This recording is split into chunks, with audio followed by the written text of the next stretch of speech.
میرے نبی کریم سید عالم صلی اللہ تعالی علیہ وسلم نے فرمایا رب قیمت کا سوال اور نہیں مانگتا، یقین کریں نہیں مانگ، بندے قیمت مانگتے ہیں۔ آپ 100 دفعہ مسکرا کے بات کریں، ایک دفعہ نہ کرے تو کہتے ہیں مولوی صاحب امیر ہو گئے، اب تو صحیح سلام بھی نہیں لیتے۔ ایک دفعہ ہو سکتا ہے بیچارہ پیٹ میں درد ہو رہی ہو سکتا ہے گھر کی کوئی بہت بڑی ٹینشن ہو سکتا ہے کوئی مجبوری ہو، بندے ہمہ وقت قیمت مانگتے ہیں، ہمہ وقت آپ تندرست ہیں، ہر وقت آپ قیمت ادا کرتے ہیں تو لوگ راضی ہیں۔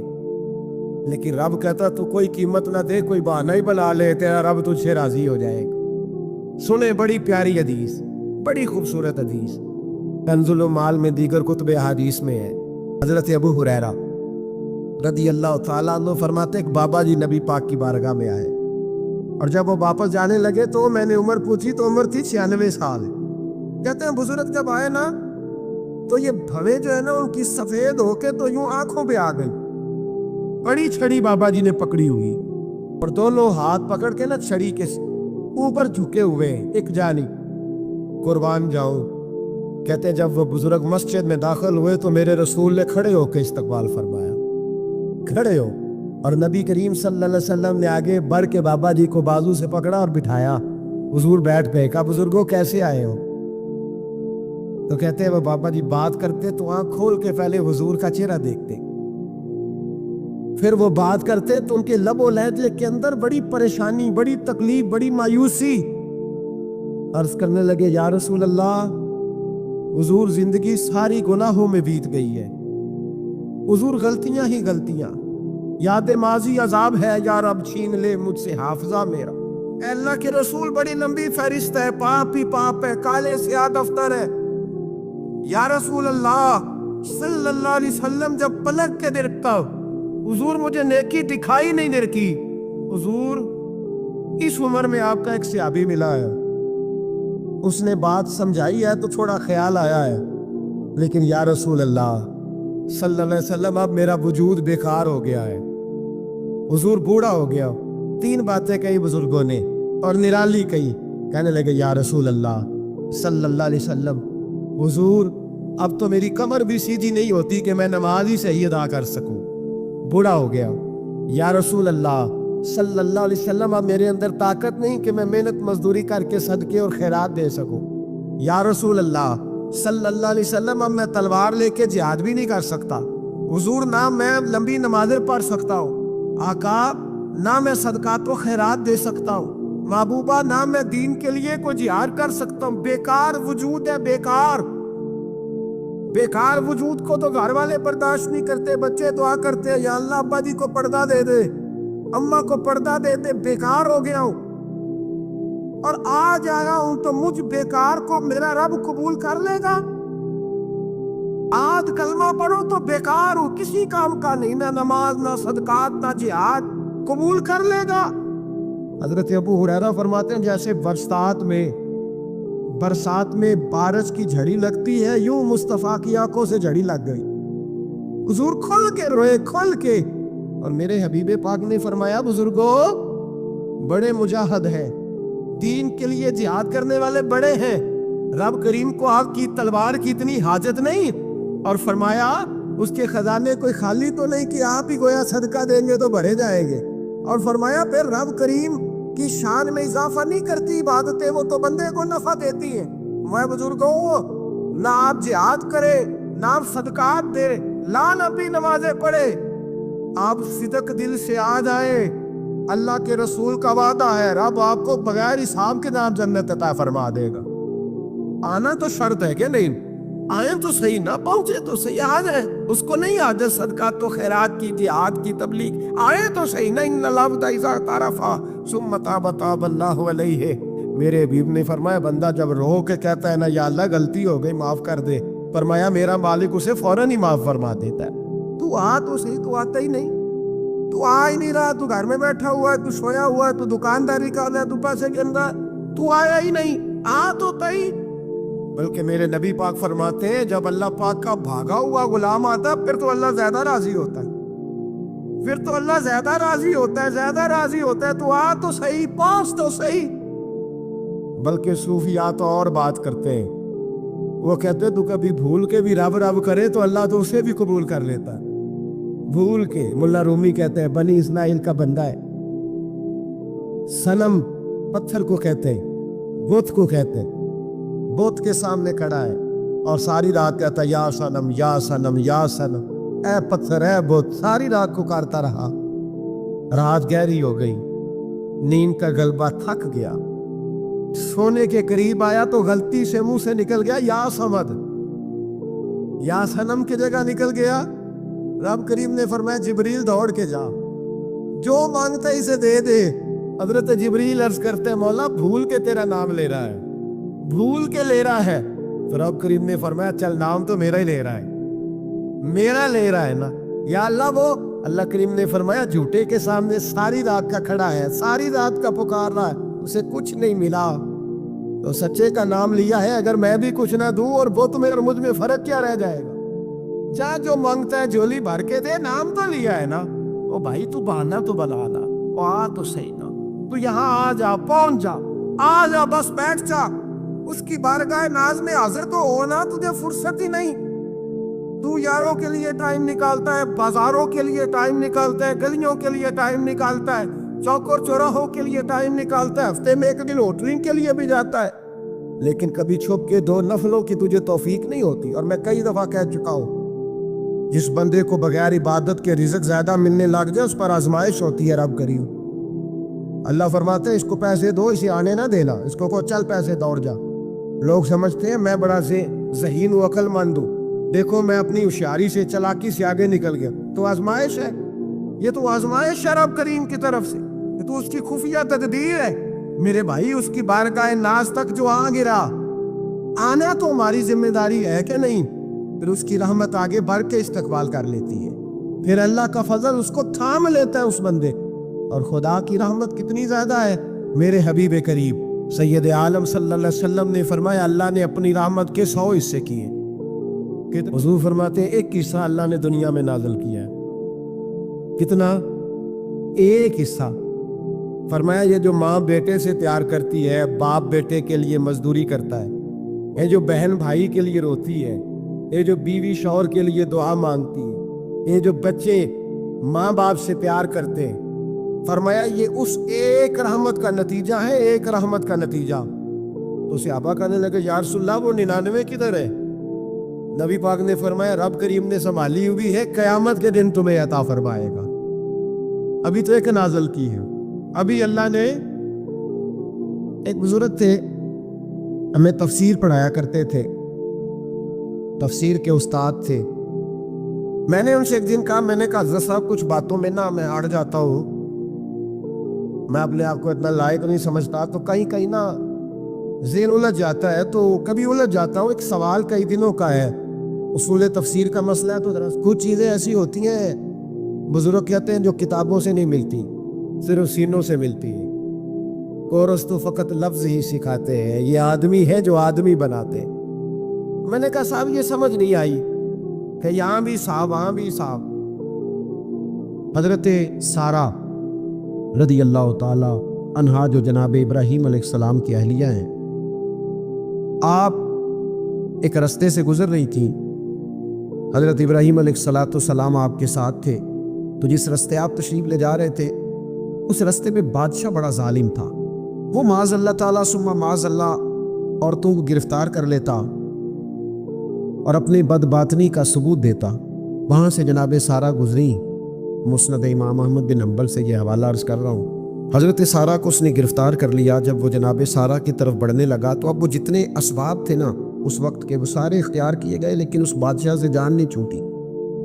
جب وہ بڑھنے لگا تو جناب سارہ نے پھر رب کریم کی طرف رجوع کیا, مصلی پہ بیٹھ گئی, کہنے لگی مالک اب تو ہی کرم فرمانے والا ہے. آپ نے اس درد سے دعا فرمائی کہ وہ بادشاہ زمین پر بے ہوش ہو کے گرا اور تڑپنے لگا, قریب تھا کہ وہ مر جائے. تو حضرت سارہ پھر مصلی پہ بیٹھی اور اپنے مالک کی بارگاہ میں عرض کرنے لگی مالک اگر یہ مر گیا تو مجھ پہ الزام آئے گا کہ میں نے مارا ہے, اسے مارنا بے ہوش ہی فرما. وہ بے ہوش ہو گیا. تھوڑی دیر کے بعد ہوش آیا تو پھر آپ کی طرف بڑھنے لگا. تو آپ نے پھر اللہ کی جانب رجوع کیا. جب دوبارہ رب کریم کی جانب رجوع کیا تو پھر وہ بے ہوش ہوا. کئی دفعہ وہ کوشش کرتا, لیکن آپ جب اپنے مالک کی بارگاہ میں ہاتھ اٹھاتی تو بے ہوش ہو کے گر پڑتا. بالآخر آپ سے معافی بھی مانگی, آپ کو آزاد بھی کی. ایک وقت ایسا آتا ہے جب سارے اسباب جواب دے جاتے. ہم مسلمان ملک میں رہتے ہیں, کچھ باتیں بڑی خوب ہیں. میں نے دیکھا ہے کہ ڈاکٹر جب سمجھ جاتا ہے نا کہ رپورٹس, ادویات, ٹیسٹ اب اس نتیجے پہ پہنچ گئے ہیں کہ شاید یہ مریض بچے گا نہ, تو چونکہ مسلمان ملک ہے تو میرے وطن کے ڈاکٹر ایک خوبصورت جملہ بولتے ہیں, مجھے بڑا پسند ہے. وہ یہ نہیں کہتے اب کچھ نہیں ہو سکتا, وہ کہتے آپ دعا کریں. کیا مطلب کہ اب رجوع اللہ کا وقت آ گیا ہے. ہمارے پاس جو شعور تھا, علم تھا, وہ ہم نے خرچ کر دیا. اب ٹائم ہے کہ رجوع اللہ کریں, آپ اللہ کی بارگاہ. یہ بڑا خوبصورت جملہ ہے, اچھی باتوں کا بھی تو ذکر کرنا چاہیے نا. یہ خوبصورت جملہ ہے کہ آپ دعا کریں. ایک وقت آتا ہے جب دعا کی ضرورت ہوتی ہے, دست غیب کی ضرورت ہوتی ہے. نبی پاک علیہ السلام 313 کو لے کے جب میدان میں آئے تھے تو ظاہری اسباب تو یہ تھے کہ 1000 سے مقابلہ کیسے ہوگا. تو پھر میرے کریم نے پتہ کیا کیا, حضور نے پھر رب کریم کی طرف رجوع فرمایا, اور پھر اللہ کی مدد فرشتوں کی صورت میں آئی. ایک خاتون تھی حضرت زنیرہ رضی اللہ تعالی, یہ صحابیہ ہیں, یہ مسلمان ہو گئی. کفار نے انہیں مارا, تکلیف تھی, بڑی اذیت سے گزری, یہاں تک ان کی بینائی چلی گئی. جب نظر آنا بند ہو گیا نا تو دور تھا مکے کا, کفار کی عورتوں نے معاذ اللہ تانا دیا کہ دیکھا نا لات و منات, یہ ان کے بتوں کے نام ہے, معاذ اللہ لات و منات تیری نظر لے گئے, اب تو کیا کرے گی. تو انہوں نے جب یہ تانا دیا تو جناب زنیرہ رضی اللہ تعالیٰ عنہ نا ایمان, عقیدہ, یقین, توکل, اللہ کی بارگاہ کی طرف رجوع, سارے حوصلے جمع کر کے کہنے لگی چپ کرو, اگر میرا رب چاہے گا تو اسی طرح میری آنکھیں واپس لے پا دے گا, پورے توکل سے. اور پھر آپ نے دعا مانگی, اے اللہ مہربانی فرما, یہ مجھے تانا دیتے ہیں کہ اگر تو نے دل مسلم کی دل جوئی نہیں تو تانا دیں گے بت کے مسلم کا خدا کوئی نہیں. مالک مہربانی فرما. وہ رجوع اللہ کیا, رات کو سوئی تھی تو آنکھوں میں روشنی نہیں تھی, جب صبح اٹھی تو دونوں آنکھوں کو اللہ نے روشن فرما دیا تھا. میں عرض کر رہا ہوں کہ وقت ہے ہمارے اوپر کہ اب ہمیں اپنے رب کی بارگاہ کی طرف رجوع کرنا چاہیے. جب بندہ اللہ کی جانب رجوع کرتا ہے نا, نبی پاک علیہ السلام نے فرمایا جب تم استغفار کرتے ہو نا تو اللہ ہر مشکل سے نکلنے کے لیے تمہیں رستہ عطا فرماتا ہے, اور اللہ تمہیں وہاں سے رزق عطا کرتا ہے جہاں سے تمہارا کبھی گمان بھی نہیں گیا ہوتا. کبھی نہ توجہ کریں, جب پوری طرح ٹوٹ جائے نا پھر توجہ کریں رب کی جانب. جب پوری کوشش کریں کام نہ ہو تو پھر بیٹھ جائیں اپنے مالک کی بارگاہ میں, مالک اسباب جمع کر لیں, اب تو مدد فرما. نبی پاک صلی اللہ تعالیٰ علیہ وسلم نے فرمایا جو آدمی محنت کرے, کوشش کرے اور شام کو تھک کے سو جائے, اللہ اس کے پچھلے گناہوں کو معاف فرما دے. تو چلتے رہیں, جدوجہد کریں, ہمت کریں, کوشش کریں. کبھی کبھی یوں ہوتا ہے کہ انسان سمجھتا ہے کہ میں نے کوشش تو کی تھی لیکن یار یہ میرے کوشش کرنے سے کوئی نتیجہ نہیں نکلا. عارف رومی رحمۃ اللہ علیہ فرماتے ہیں کہ ایک شہر ایسا تھا جس میں ایک بیماری بار بار حملہ کرتی تھی. 3-4 پہاڑیاں ایک دوسرے کے اوپر تھیں, اکٹھے پہاڑ بنے ہوئے تھے, اس کے اوپر وہ جڑی بوٹی تھی جس سے اس بیماری کا علاج ہوتا تھا. کئی حکیموں نے بتایا کہ اگر وہ جڑی بوٹی حاصل کر لی جائے تو تمہارے شہر کے لوگ صحت یاب ہو سکتے ہیں. پر وہ 4 پہاڑیاں اوپر نیچے, اور پھر ڈھلان بڑی سیدھی تھی, جو پیر رکھتا پھسل جاتا, کوئی جرت ہی نہ کرتا اوپر جانے کی. لیکن لوگ بیمار تھے, تکلیف پہ تھے. بالآخر ایک شخص نے ارادہ کیا کہ کب تک لوگوں کو بیماری سے سسکتے, تڑپتے, مرتے دیکھتا رہوں گا. اس نے کلاڑا اٹھایا, ہتھوڑا اٹھایا, پہاڑ کاٹنا شروع کی کہ میں سیڑھیاں بناؤں گا اوپر جانے کے لیے. فرماتے ہیں کہ وہ پہاڑ کاٹ رہا تھا تو جو قریب آتے تھے نا وہ اسے کہتے تھے پاگل ہو گیا تو اکیلا بندہ کیسے پہاڑ کاٹے گا, بیوقوف ہے, چھوڑ دے. اس نے کہا یار تم ساتھ نہیں چل سکتے تو حوصلہ شکنی تو نہ کرو, مجھے کچھ کرنے تو دو. سالوں لگ گئے, ایک پہاڑ کاٹ کے سیڑھیاں بنائی اس نے, یہ دوسرا پہاڑ شروع کیا. پھر سالوں لگ گئے اور 2 پہاڑ کاٹے تھے, بڑھاپا آ گیا, بیمار ہو گیا, موت کا وقت آ گیا. اب چونکہ سیڑھیاں بن گئی تھی تو 2 پہاڑ کٹ گئے تھے, وہاں تک لوگ آنے جانے لگے تھے. این اس وقت جب وہ دنیا سے جا رہا تھا پھر بھی کچھ لوگ حوصلہ شکنی کر رہے تھے. اسے کہہ رہے تھے خدا کے بندے کیا نتیجہ نکلا. کچھ لوگوں کی ڈیوٹی ہوتی ہے اپوزیشن کا کردار ادا کر, ہر موقع پر حوصلہ شکنی کرتے. اب اس پر آخری وقت آ گیا ہے, باوجود اس کے کچھ لوگوں نے جا کے کہا کیا نتیجہ نکلا جی, تیرے اوپر موت کا وقت آ گیا ہے, تو اوپر تک تو جا نہیں سکا, فائدہ کیا ہوا. وہ کہنے لگا بیوقوفو تمہیں پتہ ہی نہیں میں کامیاب ہو کے جا رہا ہوں. انہوں نے کہا کس طرح. کہنے لگا میں نے آدھا سفر آسان کر دیا ہے, اب جو میرے بعد آئے گا نا اسے صفر سے نہیں شروع کرنا پڑے گا, میں نے آدھا سفر اس کے لیے آسان کر دیا. وہ تیسرے پہاڑ سے شروع کرے گا, 2 کاٹے گا تو جڑی بوٹی تک پہنچ جائے گا, لوگوں کو شفا ہونے لگے گی اللہ کے فضل. ہم پتہ کیا کرتے ہیں, بالخصوص میرے وطن کا رواج یہ ہے کہ لوگ آدھا سفر بھی آسان کرنے کو تیار دیں. وہ کہتے ہیں نہیں سارا ہی فلانا کرے گا. جتنے انبیاء دنیا میں آئے نا میرے دوستو وہ سارے کامیاب گئے, لیکن کسی کے ساتھ 4 امتی, کسی کے ساتھ 10, کسی کے ساتھ 100, کسی کے ساتھ 200, لیکن نبی کامیاب گئے. کیوں؟ کہ اللہ تعالیٰ نے جو ان کے ذمہ ڈیوٹی لگائی تھی وہ ڈیوٹی انہوں نے پوری ذمہ داری سے سر انجام دی. اس ڈیوٹی میں انہوں نے کبھی کوئی کمی دکھائی تو اپنی زندگی میں جدوجہد کریں, کام کریں, بیٹھ کر صرف بات نہ کرے, تنقید نہ کرے, بیٹھ کر صرف منصوبہ بندی نہ کرے. اور میرے ملک میں بالخصوص یہ کام ہوتا ہے, تبصرے کرو, چینل کھولو, تنقید کرو, اندر کی خبر لے کے آؤ, کوئی کہانی سناؤ, کوئی نئی سٹوری بناؤ, لیکن کام نہ کرو. بڑی خوبصورت بات کی شاعر نے, اس نے کہا شکوہ ظلمت شب سے تو کہیں بہتر تھا, اپنے حصے کی کوئی شمع جلاتے جاتے. لوگ تعلیم نہیں حاصل کر رہے تو بھئی آپ ایک بچے کا خرچ اٹھا لیں, کسی غریب کا آپ اسے پڑھا دیں, ایک بندہ تو آپ کی وجہ سے تعلیم یافتہ ہو جائے. لوگوں کو کھانا نہیں مل رہا, بھوکوں مر گئے لوگ, حکومتیں کچھ نہیں کر رہی, آپ 10 بندوں کی ذمہ داری اٹھا لیں, آپ غریبوں کو دیکھ لیں, 10 لوگوں کے گھر میں آپ کھانا پہنچانا شروع کریں. اور یہ ہوتا رہا ہے, لوگ یہ کام کرتے رہے, یہ ڈیوٹیاں ہمارے بزرگوں نے سر انجام دی ہیں, 2 کر کے, 4 کر کے, 6 کر کے انہوں نے کام کیا ہے. اپنی ذمہ داری کا احساس کریں, مسلسل کام کریں, مسلسل جدوجہد کریں, مسلسل ڈیوٹی کریں. اور پھر میری تیسری گزارش آپ سے یہ ہے کہ جس طرح آپ اپنے گھر میں آپ کی ذمہ داریاں ہوتی ہیں, اور اگر آپ ذمہ داری ادا نہیں نہ کرتے تو احتجاج ہوتا ہے. ماں کو ٹائم نہیں دیتے تو ماں بھی احتجاج کرتی, گھر والی کو ٹائم نہیں دیتے تو وہ بھی احتجاج کرتی ہے, دوستوں کو وقت نہیں دیتے تو وہ بھی اس کا شکوہ کرتے. تو آپ کے ذمہ جتنی بھی ذمہ داریاں ہیں, آپ پڑھاتے ہیں, کلاس میں وقت پہ نہیں آتے تو اس کا اظہار کیا جاتا ہے. ہم نے اپنے ذمہ جو ذمہ داریاں لی ہیں پوری کرتے ہیں. میں آج آپ کو یہ پیغام دینا چاہتا ہوں,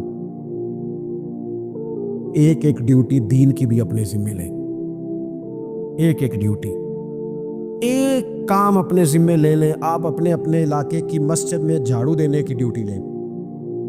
آپ یہ ذمہ داری لے لیں کہ مجھ سے کچھ نہیں ہو سکتا تو میں ہفتے کے بعد مسجد میں جاؤں گا اور قرآن مجید کو میں صاف کر کے, جھاڑ پونچھ کے, ترتیب کے ساتھ مرتب کروں گا. مجھے اگر ناظرہ قرآن مجید ٹھیک پڑھنا آتا ہے تو میں 10-11 بچوں کا روز سبق سنوں گا, آگے پڑھاؤں گا. کوئی ذمہ داری لے, دین کی کوئی ڈیوٹی اپنے ذمہ لے. اگر مالی طور پر آپ تعاون کر سکتے ہیں تو کسی جگہ, کسی مسجد میں, مدرسے میں, خیر کے کسی کام میں شامل ہو جائیں. دین اسلام کے ساتھ عملاً تبلیغ میں اپنا کام کریں. ذمہ داری ہر دنیا کا کام مینج کر کے, مرتب کر کے کیا جانے لگا ہے.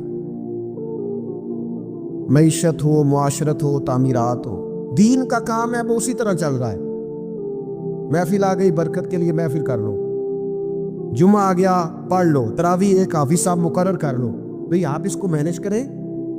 ساری دنیا میں چیزیں مینج کی جاتی ہیں, آپ اسے مینج کریں.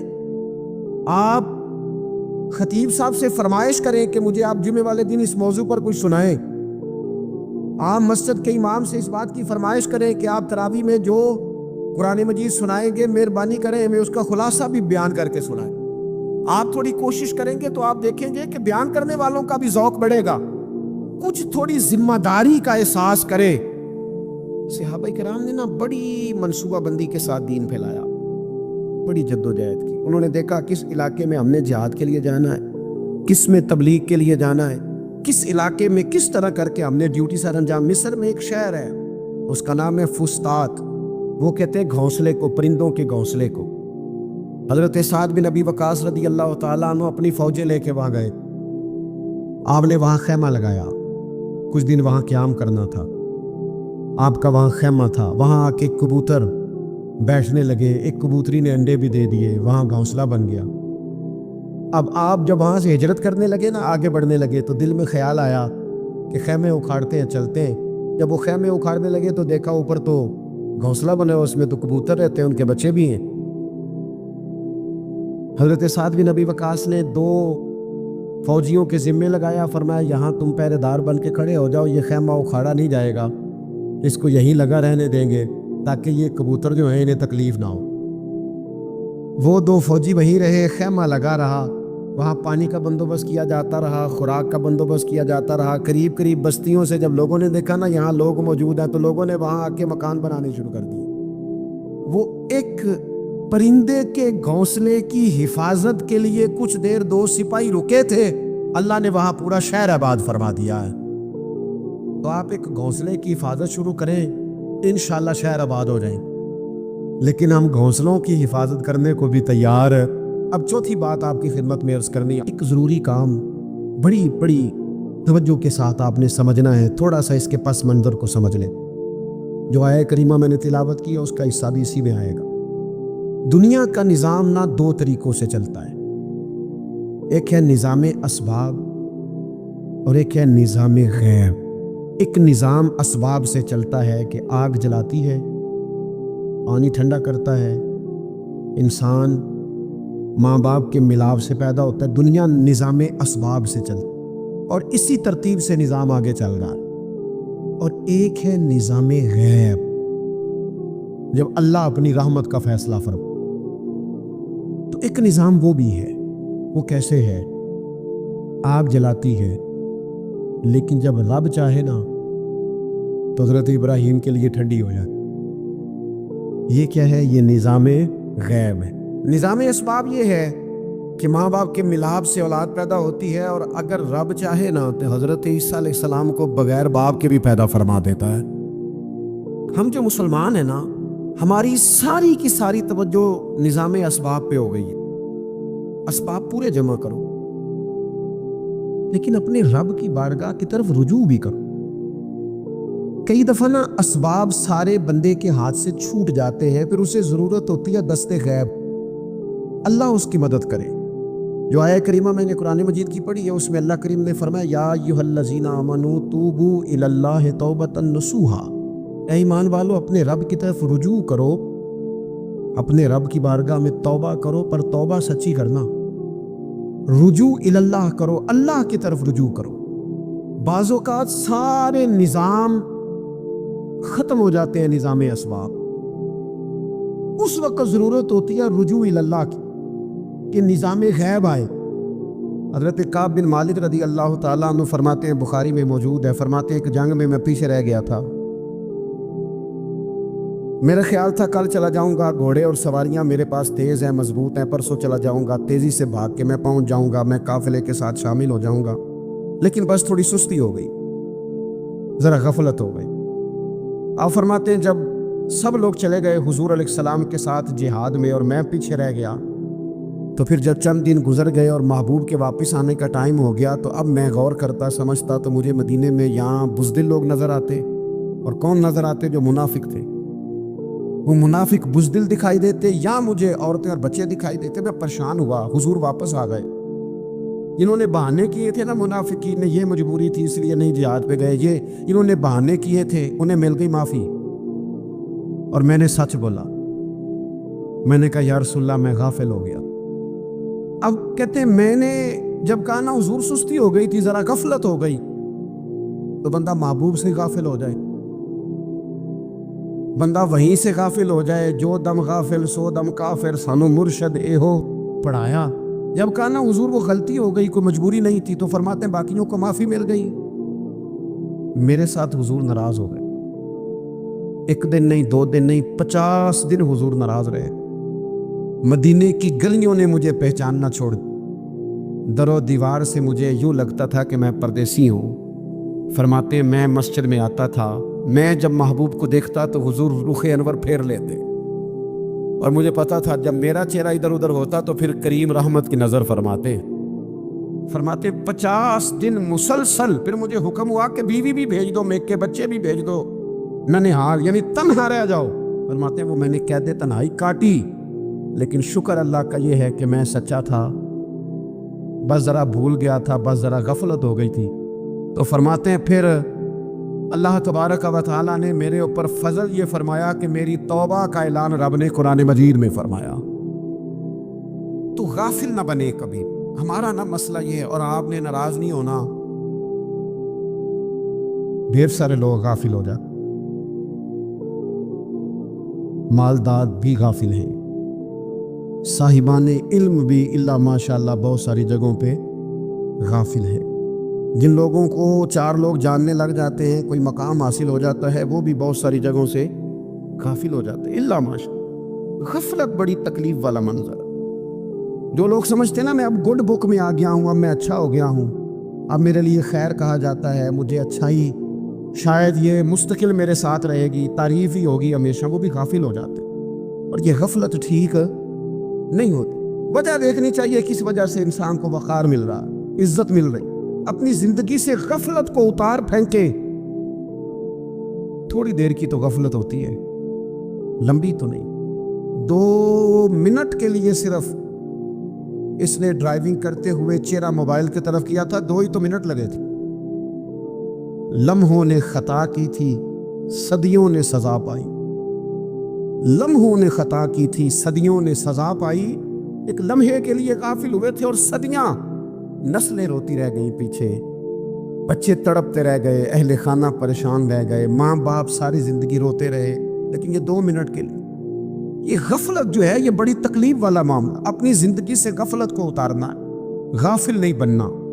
ہر وقت توجہ, اور ساری باتوں پہ توجہ. بعض اوقات لوگ ایک طرف توجہ کر کے ایک طرف سے غافل ہو جاتے ہیں. نہ, توجہ ہمیں پہلو رکھنی ہے. ہمارے ذمہ جتنے بھی حقوق ہیں ان سب پر توجہ, ہر چیز کا خیال. ایسا نہ ہو کہ عبادت کرتے رہ جائیں اور حقوق العباد ہم سے چھوٹ جائیں, اور حقوق العباد اتنے زیادہ ادا کریں. صاحب مجھے کہنے لگے ایک دفعہ بڑے وثوق کے ساتھ, کہنے لگے جی معاذ اللہ سما نہیں جی ٹائم ملتا پھر نماز دا کی کریے, روزی کمانا بھی تو عبادت ہے نا. تو میں نے کہا آپ نے عبادت کرنا ایک حصہ قبول کیا ہے, آپ نے کل عبادت نہیں قبول. عبادت کل ہے, ہمہ پہلو. ایک حصہ آپ قبول کر کے نکل گئے اور باقی آپ نے چھوڑ دی. تو کسی ایک طرف سے بھی غافل نہیں ہونا. جتنی ذمہ داریاں ہیں, جتنی ڈیوٹیاں ہیں, ان سب کا خیال. اور جو بڑا آدمی ہوتا ہے, بڑا گھر میں بڑا ہو, قبیلے میں بڑا ہو, علاقے میں بڑا ہو, ادارے میں بڑا ہو, کلاس میں بڑا ہو, جو بڑا ہے اس کی تو ساری آنکھیں کھلی ہوئی ہونی چاہیے. ایک ایک پر اس کی نظر ہونی چاہیے کہ میری کہاں ضرورت ہے, کہاں مجھے اشک شوئی کرنی ہے, کس کے ساتھ میں نے کس طرح محبت کا رویہ رکھنا ہے. غافل نہ بنے.